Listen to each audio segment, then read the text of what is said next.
এই মুহূর্তে যে প্রশ্নটি সেটা হচ্ছে পাকিস্তানের সঙ্গে যে সম্পর্কটি ডক্টর ইউনূসের সময় ইতিহাসের সর্বোচ্চ পর্যায়ে গিয়েছিল এবং সেটিকে কেন্দ্র করে ভূ রাজনীতির নানান ধরনের সমীকরণের জায়গা যাচ্ছিল বাংলাদেশ, এবং অবশ্যই সেটি নেতিবাচক দিক থেকে আমরা এই সরকার নির্বাচিত বিএনপি সরকারের সময় এসে দেখতে পাচ্ছি সেই একই ধরনের ধারাবাহিকতা পাকিস্তানের সঙ্গে সম্পর্ক উন্নয়নের সামরিক চুক্তি থেকে শুরু করে নানান ধরনের চুক্তি সম্পাদিত হচ্ছে। একজন রাজনীতিবিদ হিসেবে আমি মুক্তিযোদ্ধা বিষয়টি আমি যদি আপাতত এখানে আলোচনা না নিয়ে আসি, একজন বর্ষিয়ান রাজনীতিবিদ হিসেবে আপনি বিষয়টি কিভাবে দেখছেন? আপনাকে অসংখ্য ধন্যবাদ। দেশ বিদেশে যারা আমাদের কথা শুনছেন, আমি সবাইকে আমার সালাম জানাই, আসসালামু আলাইকুম।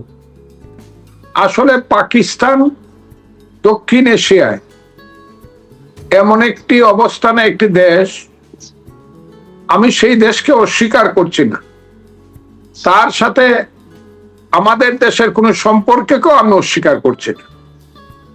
কিন্তু একটা জিনিস মনে রাখতে হবে, এই পাকিস্তান কিন্তু আমাদের মুক্তিযুদ্ধের শত্রু, এবং তাদের বিরুদ্ধে যুদ্ধ করে আমরা দেশটা স্বাধীন করেছিলাম, এবং তাদের বন্দুকের রক্তেই আমাদের দেশে রক্তের সাগর হয়েছিল। এবং পাকিস্তান এমন কোন দেশ নয় যে দেশ খুব সভ্য দেশ, এটা এখনো অসভ্যতার একটা মাত্রা অতিক্রম করা একটা দেশ। এখনো যে তার নিজের দেশে বেলুচিস্তানে মানুষকে মারে, যে বেলুচিস্তান এখনো স্বাধীনতার জন্য সংগ্রাম করছে তার বিরুদ্ধে, যেমন আমরা সংগ্রাম করেছিলাম একসময় এবং জয়লাভ করেছিলাম। আর পাকিস্তান এমন কোন দেশ নয় যে দেশ আমাদেরকে অর্থে বৃত্তে অথবা সাহায্যে সহযোগিতায় খুব কিছু করতে পারবে। পাকিস্তানের সঙ্গে সম্পর্ক রাখার একটা কারণ হইল একটা সাম্প্রদায়িক মনোভাবকে জীবিত করে রাখা, বাংলাদেশের কিছু অবুঝ ভোটারদের, অবুঝ মানুষের একটা সমর্থন পাওয়া। এই যে মানুষকে, অন্ধ মানুষের সমর্থনের জন্য পাকিস্তানের মতো একটা রাষ্ট্রের সঙ্গে মানে নিয়মের অতিরিক্ত সম্পর্ক রক্ষা করা, সেটা আমি সঠিক বলে মনে করি না। ইউনূস সাহেব এসে এই দেশটাকে বলতে গেলে পাকিস্তানের দুই ছোট ভাই বানিয়ে ফেলেছিলেন, এবং তারা বলতেই ছিল যে আমাদের ছোট ভাইয়েরা ৫৫ বছর আগে ভুল করে চলে গেছিল, সেই ঘরের ভাই আবার ঘরে ফিরে এসেছে, এইরকম। আর সেইখানকার যে জঙ্গি সংগঠন, মানে লস্করে তৈয়বা থেকে ধরে হরকাতুল জাহাদ থেকে ধরে জিহাদ থেকে ধরে সবাই বলছিল, তাদের আনন্দের আর কোনো সীমা ছিল না। আমি পাকিস্তানের সাথে মানে মাত্রাতিরিক্ত অথবা সৌজন্যতার অধিক কোন সম্পর্ক রক্ষা বাংলাদেশ করলে পরে আমি মনে করি বাংলাদেশ ক্ষতিগ্রস্ত হবে, এবং আমি এটার বিরুদ্ধে। আপনি বলতে পারে আমার দল এখনো কেন ইউনূসের ধারাবাহিকতায় পাকিস্তানের সঙ্গে সম্পর্ক রক্ষা করে যাচ্ছে, সেই কথাটা আমি সেইভাবে বলতে চাই না। আমি মুক্তিযোদ্ধা হিসাবে এবং রাজনীতিবিদ হিসাবে এই কথাটা বলে গেলাম। পাকিস্তানের সঙ্গে অতিরিক্ত সম্পর্ক আমাদেরকে পিছনে টেনে নিয়ে যাবে, আমাদের জাতিকে অন্ধকারের দিকে নিয়ে যাবে। খুব ক্লিয়ার। আমাদের শিক্ষামন্ত্রী এহসানুল হক মিলন তিনি বলেছেন, তিনি পাকিস্তান সফর করে এসেছেন, তিনি বলেছেন যে পাকিস্তানের শিক্ষা প্রতিষ্ঠানগুলো গুণগত মানের দিক থেকে অনেক উৎকর্ষ সাধিত হয়েছে, অনেক দূর এগিয়ে গেছে, আমাদের সন্তানেরা সেখানে পড়াশোনা করতে যাবে, এবং তিনি গর্ববোধ করেছেন পাকিস্তানের শিক্ষা প্রতিষ্ঠানের যেই মানগুলো দেখে। সেটি নিয়ে নানান ধরনের বিতর্ক রয়েছে, পাকিস্তানের শিক্ষা প্রতিষ্ঠানগুলো আসলে কতটুকু উন্নত হয়েছে। তারপর আপনাকে জানতে চাই যে এই বিষয়টি কি সুদূর প্রসারী একটা প্রভাব ফেলবে না বাংলাদেশের ক্ষেত্রে, যেখানে তাদের জঙ্গিবাদী প্রতিষ্ঠানগুলো বাংলাদেশে নানান ভাবে প্রভাব বিস্তার করার চেষ্টা করছে, সেখানে আমাদের সন্তানেরা পৃথিবীর এত দেশ থাকতে কেন পাকিস্তানমুখী হবে? আপনার প্রতিক্রিয়া? আমি কথাটি আগে উত্তর দিয়ে দিয়েছি। ব্যক্তিগতভাবে কে কি পাকিস্তানের পক্ষে বিপক্ষে বললো সেটা আমার কাছে কোনো প্রশ্ন না। পাকিস্তান শিক্ষায় দীক্ষায় জ্ঞানে গুণে উৎসর্গে অনেক বেশি উন্নত হয়ে যাবে বা গেছে, এটা যারা মনে করে এটা তাদের নিজস্ব ব্যাপার, কিন্তু আমি এটা মনে করি না। আমি মনে করি পাকিস্তান এখনো একটা পশ্চাৎমুখী সাম্প্রদায়িক রাজনীতির দেশ, এবং ওইখানে স্বৈরাচারের অবস্থানটা কোনো পরিবর্তন হয় না। এটা দেখলেই বোঝা যায়। তার সাবেক 2 বারের প্রধানমন্ত্রী সারা বিশ্বে যাকে যার নাম শুনলেই শ্রদ্ধা করে, সেই ইমরান খানকে জেলে রেখে আস্তে আস্তে মৃত্যুর দিকে এগিয়ে নিয়ে যাচ্ছে। কাজে পাকিস্তানের ব্যাপারে এইসব গৌরবময় কথা যারা বলে তাদের সঙ্গে আমার মিল হবে না, আমি তাদের সঙ্গে একমত হতে পারবো না বলে দুঃখিত। অনেকের আগ্রহ, আপনি একটা দলীয় আদর্শের মধ্যে থেকেও একটা বিশেষ রাজনৈতিক দল বা বিএনপি আপনি সংসদ সদস্য হয়েও আপনি আপনার অবস্থান থেকে সত্য উচ্চারণ করে যাচ্ছেন, মুক্তিযুদ্ধের চেতনা সমুন্নত রাখার জায়গা থেকে দল যে সিদ্ধান্তগুলো নিচ্ছে আপনি আপনার জায়গা থেকে, আপনার আদর্শের জায়গা থেকে আপনি বিরোধিতা করে যাচ্ছেন। অনেকে মনে করেন যে এর দ্বারা আপনি অনেক ধরনের ক্ষতির সম্মুখীন হতে পারেন, হয়তো কোনো কোনো ক্ষেত্রে আপনাকে খেসারত দেওয়া হয়েছে এবং এখনো পর্যন্ত সেই খেসারত গুলো মাথায় নিয়ে আপনি দলীয় আদর্শ ঠিকই আপনি সমুন্নত রাখছেন, কিন্তু জাতীয় ক্ষেত্রে বাংলাদেশের ক্ষেত্রে আপনি আপনার ব্যক্তিগত জায়গা থেকে আপনার নীতিবোধ গুলো আমাদের সামনে তুলে ধরছেন। আপনি কোত্থেকে মানে কোন ধরনের আশঙ্কা ভবিষ্যতে করছেন কিনা যে এর মাধ্যমে আর নতুন করে কোনো খেসারত দিতে হতে পারে? এটা আমার অসংখ্য খেসারত দেওয়ার তো কি আছে? ফজলুর রহমান, এটা খেসারত দেওয়ার কিছু নাই। মনে করেন আমি এমপি মন্ত্রী কিছুই হইলাম না, কিন্তু আমি একটা ফজলুর রহমান, এই নামটা তো নাকি কেউ মুছে দিতে পারবে না। এক, দুই হইল আমি একসময় আওয়ামী লীগ করতাম, কিন্তু আওয়ামী লীগ মুক্তিযুদ্ধের আদর্শ যতদিন পর্যন্ত কিছুটা রক্ষা করতে পেরেছিল আমি তাদের সঙ্গে ছিলাম, কিন্তু আওয়ামী লীগ যখন হাইব্রিডদের মাধ্যমে পরিচালনা মুক্ত অর্থনীতির নামে লুটেরা অর্থনীতির সমর্থন দিয়ে দিল, তারপর থেকে আস্তে আস্তে আমার সঙ্গে তাদের দূরত্ব বাড়তে শুরু করলো। যখন আওয়ামী লীগের নেত্রী সভানেত্রী শেখ হাসিনা প্রস্তাব নিলেন জামাতের সঙ্গে 95 সনের শেষ দিকে যে তত্ত্বাবধায়ক সরকারের প্রশ্নে এক মঞ্চে আন্দোলন করবেন, একসাথে আন্দোলন করবেন, তখন কিন্তু সালাউদ্দিন কাদের চৌধুরী আওয়ামী লীগের সঙ্গে ছিলেন ওই আন্দোলনে, মধুৎসব জাতীয় পার্টি হিসাবে ছিলেন। 96-র কথা বলছি আমি, 96-র আগের কথা। এবং সেই আন্দোলনটা কিন্তু জামাতের সঙ্গে সেদিন আমি বলেছিলাম না, আমি শুধু একজনকে হটানোর জন্য, খালেদা জিয়াকে হটানোর জন্য জামাতের সঙ্গে ঐক্য করা তো দূরের কথা, আমি জামাতের সঙ্গে বেহেস্তেও যাব না। কাজে আমার নামটা আপনারা নোট অফ ডিসেন্টের খাতায় লিখে রাখুন। আমি কিন্তু এই ব্যক্তি শেখ হাসিনার সামনে, পরে আর মিটিংটা হইতে পারে না, আমার নামটা নোট অফ ডিসেন্টের খাতায় লিখতে হয়েছে যে জামাতের সাথে আমি ঐক্য চাই না। এরপর থেকে আমি আর আওয়ামী লীগ করতে পারি নাই। আমি যখন যে অবস্থানে ছিলাম, কৃষক শ্রমিক জনতা লীগ, কাদের সিদ্দিকী সাহেব এবং আমি মুক্তিযুদ্ধের কথা থেকে, অবস্থান থেকে সরি নাই। এখন যখন প্রয়োজনের সময়ে বিএনপিতে আসছি, অস্তিত্বের প্রশ্নে বলেন আর যে প্রশ্নেই বলেন, বেগম খালেদা জিয়া যখন আমাকে ডাকলেন, আমি যখন গেলাম, আমি কিন্তু খুব ভালোভাবে ওনার কাছ থেকে পারমিশন বলেন, অনুমতি বলেন অথবা সম্মতি বলেন, সবকিছুই নিয়েছি। যেখানে যে অবস্থানে থাকি, আমার রাজনীতির মূল উৎস মুক্তিযুদ্ধ এবং তার চেতনা, আমি মুক্তিযুদ্ধের আদর্শ থেকে সরতে পারবো না। আপনার এই কথাটা খুব ক্লিয়ার। আমি যে কারণেই হোক, আমার জন্মের শ্রেষ্ঠ অর্জন হলো মুক্তিযুদ্ধ, বাঙালি জাতির জীবনের শ্রেষ্ঠ অর্জন হলো মুক্তিযুদ্ধ। যেখানে যে অবস্থানে থাকি আমি সেই অবস্থান থেকে সরব না, সেই অবস্থান থেকে আমি কথা বলছি। আমি দলের কোনো ক্ষতি করছি না, বরং দলকে বাঁচানোর জন্য বা দলকে এগিয়ে নেওয়ার জন্য বা দলের দুঃসময়ে পাশে দাঁড়ানোর জন্য যে কথাগুলো আমি বলেছিলাম, যে কথার কারণে এক সময় দল আমাকে সাময়িকভাবে বহিষ্কারও করেছিল, পরবর্তী সময়ে দল যখন বিপদে পড়েছে জামাতের সঙ্গে ইলেকশনে মুখোমুখি হয়ে, দলকে কিন্তু বলতে হয়েছে ইয়েস, আমরা হলাম শহীদ জিয়ার দল, আমরা মুক্তিযুদ্ধের দল, মুক্তিযুদ্ধ আমাদের ভিত্তি। এই কথা কই দলকে আজকে 209 সিটে মেজরিটি পেতে হয়েছে। আমি সেই কথাটাই বলতে চাই, বিএনপি যতদিন শহীদ জিয়াউর রহমানের মুক্তিযুদ্ধের পথে থাকবে, ততদিন বিএনপি নিজেকে মাথা উঁচু করে বাংলাদেশের দায়িত্ব পালন করতে পারবে এবং সম্মান পাবে। কিন্তু মুক্তিযুদ্ধের পথ থেকে বিএনপি যদি সরে যায়, তাহলে কি হবে আমি বলতে পারবো না। কথাটা আমি আওয়ামী লীগের প্রসঙ্গে যখন এলো, তখন অনেকেরই এখন এক ধরনের অস্বচ্ছ ধারণা রয়েছে, ধারণাটা ঠিক স্বচ্ছ নয়। যেই জায়গায় তা হচ্ছে, আওয়ামী লীগ আপনাকে বহিষ্কার করেছিল নাকি আপনি আওয়ামী লীগ নিজ থেকে ছেড়েছিলেন? এর উত্তরটা অনেকেই জানতে চান, অনেকের কাছে এই বিষয়টি অস্পষ্ট। আমি আওয়ামী লীগ ছেড়ে যাই নাই, আওয়ামী লীগ আমাকে বহিষ্কার করেছিল বিনা নোটিশে, বিনা শোকজ নোটিশে, আজীবনের জন্য। ওকে, আমি একটু ভিন্ন প্রসঙ্গে যেতে চাই, সেটি হচ্ছে যে আপনি সুপ্রিম কোর্টের সিনিয়র আইনজীবী। সুপ্রিম কোর্ট বার অ্যাসোসিয়েশনের যে নির্বাচন হলো, সেই নির্বাচনে মুক্তিযুদ্ধপন্থী বলে যারা নিজেদেরকে দাবি করেন অথবা আওয়ামী মনোভাবাপন্ন যারা প্রার্থী হতে চেয়েছিলেন, তাদের 40 জনকে বাদ দেওয়া হলো। এভাবে বাংলাদেশের যে প্রায় 86টি সম্ভবত আইনজীবী সমিতি রয়েছে, আমার যদি ভুল না হয়ে থাকে, তার মধ্যে আহ এখনো যে পর্যন্ত যে কটি নির্বাচন বাকি রয়েছে, সেখানেও সম্ভবত আওয়ামী মনোভাবাপন্ন যারা প্রার্থী তাদেরকে নির্বাচন থেকে দূরে রাখা হবে, সুপ্রিম কোর্টে যেমন রাখা হয়েছে।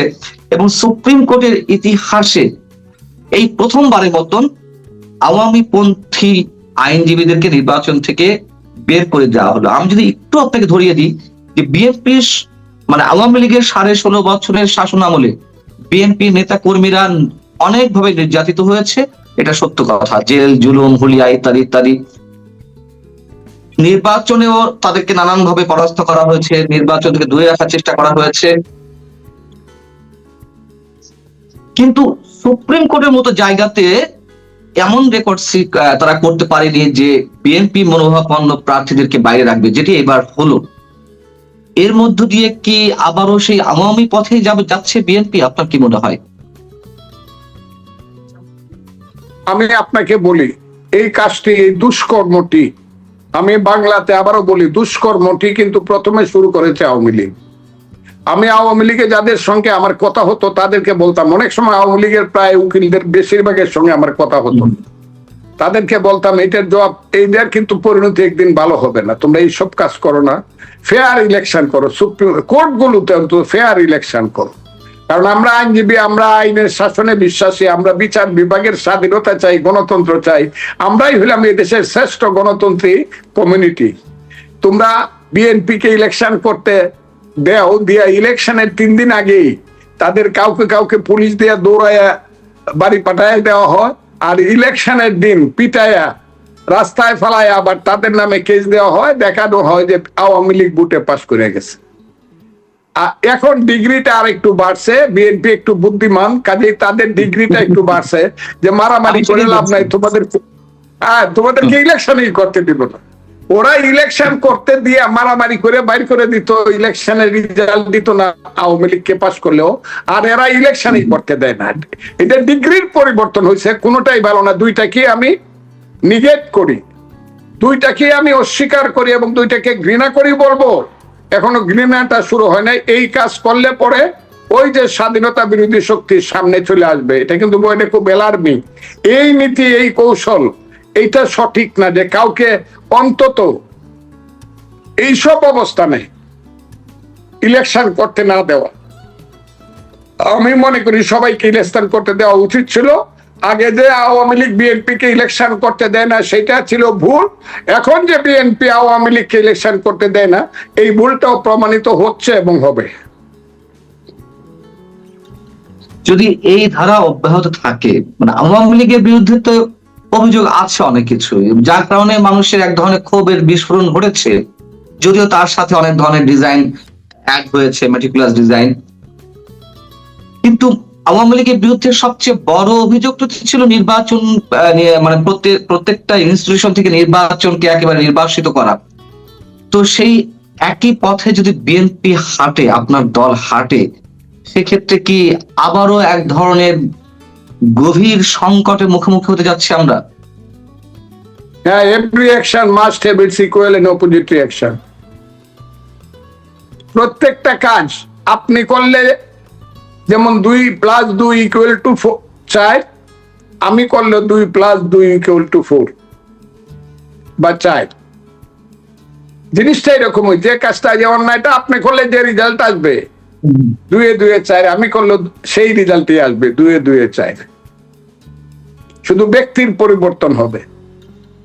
আওয়ামী লীগ যে ভুল কাজগুলো করছে, যে কঠিন ভাবে অন্যায় কাজগুলো করছে, সেই কাজগুলো যদি বিএনপি করে একই রেজাল্ট আসবে, রেজাল্টের কোনো বেশ কম হবে না, এক রেজাল্ট আসবে। আরেকটা খুব সাম্প্রতিক বিতর্কিত ইস্যুর বিষয়ে আপনার প্রতিক্রিয়া জানতে চাচ্ছি। অনেকেই অনেক ধরনের কথা বলছেন, সুশীল সমাজ থেকে শুরু করে মানে গবেষক বা রাজনৈতিক মহল, আমরা মার্কিন বাণিজ্য চুক্তি সম্পর্কে আপনার প্রতিক্রিয়া জানতে চাই, যে এই বিষয়টি সংসদে আলোচনা হওয়া উচিত ছিল কিনা, এবং স্পেসিফিক্যালি আপনার ব্যক্তিগত অভিমত মার্কিন বাণিজ্য চুক্তির বিষয়ে, যে এটি আসলে বাংলাদেশকে ভয়ঙ্কর একদিকে নিয়ে যাচ্ছে কিনা, বা আমাদের সার্বভৌমত্ব বিকিয়ে দেওয়া হচ্ছে এমন কথাবার্তা উঠেছে, তার সঙ্গে আপনি একমত কিনা, যেটি ডক্টর ইউনূস এটা হলো 1757 সনের 23 জুনের পরে রবার্ট ক্লাইভের সঙ্গে মীর জাফরের যে চুক্তি, এটার যে রিজাল্ট বাঙালির জীবনে আনছিল, বাংলার জীবনে আনছিল, ওই ইউনূস সাহেবের সঙ্গে আমেরিকার চুক্তি একই রেজাল্ট আনবে যদি এই চুক্তি সম্পর্কে আমরা সচেতন না হই এবং প্রতিকার না করি। এটা রবার্ট ক্লাইভের সঙ্গে মীর জাফরের চুক্তি। এটাকে সংশোধন করতে হবে, সংশোধন না শুধু এটাকে বাতিল করতে হবে, বলে যদি দেশ স্বাধীন রাখতে হয় বাতিল করতে হবে। ইয়েস, সেই মেরুদণ্ড থাকা উচিত। আমেরিকাকে যে বলতে পারবে যে আপনার দেশ একটা অনির্বাচিত ইন্টারিম সরকারের সঙ্গে আপনারা যে চুক্তিটা করেছিলেন সেইটা আমরা পুনর্মূল্যায়ন করতে চাই, আমরা পুনর্বিবেচনা করতে চাই, let us sit in the table. কিন্তু তার কি কোনো সম্ভাবনা আছে? বিএনপি তো সেটি এগিয়ে নিয়ে যাচ্ছে। আমি এটা বলতে পারবো না, আমি ওই লেভেলের আমি লোক না। সম্ভাবনা আছে কিনা এই কথাটা, কিন্তু সম্ভাবনা টেবিলে বসা উচিত এটা আমি জানি, কিন্তু আমি হবে কিনা এটা আমি জানি না, কারণ আমি ওই লেভেলের লোক না দলের। কেন আপনি ওই লেভেলের লোক না, সেটা তো আমরা খুব ভালো করে জানি। যাই হোক, সে বিষয়ে কোনো মন্তব্য করবো না। আরেকটি যে বিষয়, যেটি মহামারী আকারে দেখা দিয়েছে, হামে যেভাবে শিশুরা আক্রান্ত হয়ে একের পর এক মৃত্যুর কোলে ঢলে পড়ছে, ডক্টর ইউনূসের ভুল সিদ্ধান্ত, ডক্টর ইউনূসের খামখেয়ালি করার সিদ্ধান্তের কারণে আজ সারা বাংলাদেশ একটা গভীর সংকটে।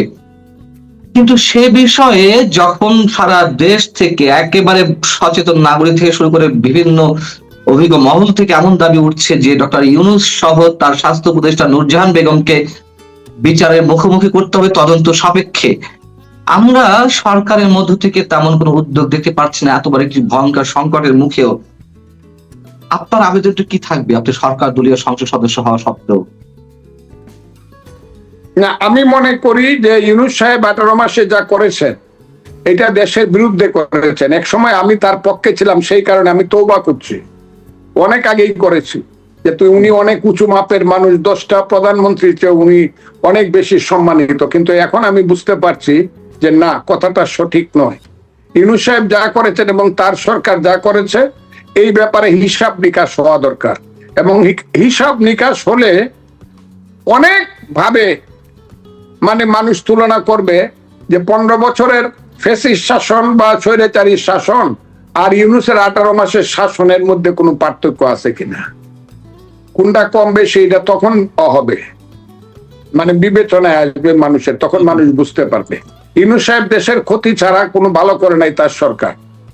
তারা চুরি চুট্টামির থেকে দইরা, মদ থেকে দইরা, তারা এই দেশে লুটপাট করার থেকে দইরা, 3 মাসে একজন প্রাইভেট সেক্রেটারির মন্ত্রীর প্রাইভেট সেক্রেটারি 300 কোটি টাকা চুরি করার থেকে দইরা, এই চোর চোট্টাদেরকে নিয়ে, মদকারীদেরকে নিয়ে, এবং বেআইনি ভাবে এই দেশে যে রাষ্ট্রটি চালিয়েছে, এর একটা হিসাব, 18-19 মাসের একটা হিসাব আমাদের সরকার নিবে বলে আমি মনে করি, নেওয়া উচিত। যদি না নেয় তাহলে বিচারের বাণী নীরবে নিবৃতে কাঁদে, এই কথাটি হয়তো বা আমাদের বেলায় সত্য হবে। আপনি নিজেও ডক্টর ইউনূস সম্পর্কে খুব ভালোভাবে জানেন, এবং 18 মাস তো আপনি প্রথম দিকে ডক্টর ইউনূসের প্রশংসা করলেও আপনি খুবই দ্রুত আপনার যে গভীর চিন্তা ভাবনা, সেই জায়গা থেকে আপনার দৃষ্টিভঙ্গি বদলে গিয়েছিল, এবং শুরু থেকেই আপনি ডক্টর ইউনূসের নানান কাজে বিরোধিতা করে আসছেন, এবং অনেক কাজে প্রত্যক্ষ সাক্ষী, এবং তার শাসনের অন্যতম শিকার আপনি নিজেও হয়েছেন। আপনার উপরে মব সৃষ্টি করার চেষ্টা করা হয়েছিল, আপনাকে নানান ভাবে হুমকি ধামকি দেওয়া হচ্ছিল ডক্টর ইউনূসের প্রচ্ছন্ন এক ধরনের সমর্থনে। আপনার বিষয় নয়, সারা বাংলাদেশকে যে জায়গায় নিয়ে গেছে, আপনি যদি বিচারকের আসনে বসতেন, এটা একটা হাইপোথেটিক্যাল কোশ্চেন হচ্ছে আমি জানি, তারপরও আপনি যদি বিচারকের আসনে বসতেন, আপনি ডক্টর ইউনূসের বিচারটা কিভাবে করতেন? আমি যদি বিচারের আসকে বসতাম, আমি তো বসিনি, আমি তো একটা রাজনৈতিক দলের সদস্য এখনো আছি। হাইপোথেটিক্যাল কথাটা আমি নাই বা বললাম। আচ্ছা, আমি বিচারের আসলে না, আসলে বিচার যদি এদেশে থাকতো তাহলে খুব সঠিক বিচারটা বিগত 18 মাসের সরকারের হতো। যদি রিয়েল বিচার বিভাগ, যদি বিচার ব্যবস্থাপনা অথবা বিচার বিভাগের স্বাধীনতা যদি থাকতো, আইনের শাসন, তাইলে 18 মাসের সরকারের অবশ্যই বিচার হতো। কিন্তু বাংলাদেশ, এটা দুর্ভাগ্যজনক, যে কারণে 30 লক্ষ লোক জীবন দিয়ে একটা দেশ সৃষ্টি করছিল, আমরা তার এটা শুধু স্বপ্নেই দেখছি বা আমাদের স্বপ্নই রয়ে গেল, বাস্তবতা এখনো আসেনি। কবে আসবে আমি জানি না। যে এই দেশে এমন একটা শাসন ব্যবস্থা আসা দরকার, এমন একটা দল ক্ষমতায় আসা দরকার। আমাদের দলে যে ক্ষমতায় আসছে, প্রধানমন্ত্রী বলছে এটা আমাদের ক্ষমতা না, এটা আমাদের দায়িত্ব। সেই দায়িত্বটা পালন করা দরকার, এবং দায়িত্ব পালন করতে হলে নীতিগত অবস্থানটা একদম ক্লিয়ার হওয়া দরকার। সেই নীতিগত অবস্থানটা ক্লিয়ার না হলে সম্পূর্ণ দায়িত্ব পালন করা হবে না। আমি এই কারণেই বলি, এই দেশটা মুক্তিযুদ্ধের পথে, মানুষের মুক্তি সংগ্রামের পথে যদি চলে, তাহলে সবকিছু ঠিক হবে। এছাড়া এই দেশে ওই প্লাস মাইনাস, এটা আমি ওই দিনও বলছি, আজকেও বলি, অ্যাডজাস্টমেন্ট এন্ড কম্প্রোমাইজ করতে হবে। কিন্তু সেই অ্যাডজাস্টমেন্ট এন্ড কম্প্রোমাইজ, আমার 10 কেজি দুধ আছে আর আপনার কাছে 250 গোবর আছে, দুইটা মিক্সচার করে একসাথে খাওয়ার নাম কিন্তু অ্যাডজাস্টমেন্ট এন্ড কম্প্রোমাইজ না। কথাটা কি আপনি বুঝছেন? আমার 10 কেজি দুধ আছে, সেটা আপনি বললেন যে আমার 250 গ্রাম একটু গোবর মিশায় নেন, দুইজনে মিলেমিশা খাই, এটা হবে না। মিলেমিশা খাইতে হবে। আমার 10 কেজি দুধের মধ্যে আপনিও 10 কেজি দুধ মিশাইতে হবে, নট 250 গোবর, 250 গ্রাম গোবর। আমাদের দেশে সেই ভাবটা পরিষ্কার হতে হবে। ফজলুর রহমান, আপনাকে অনেক অনেক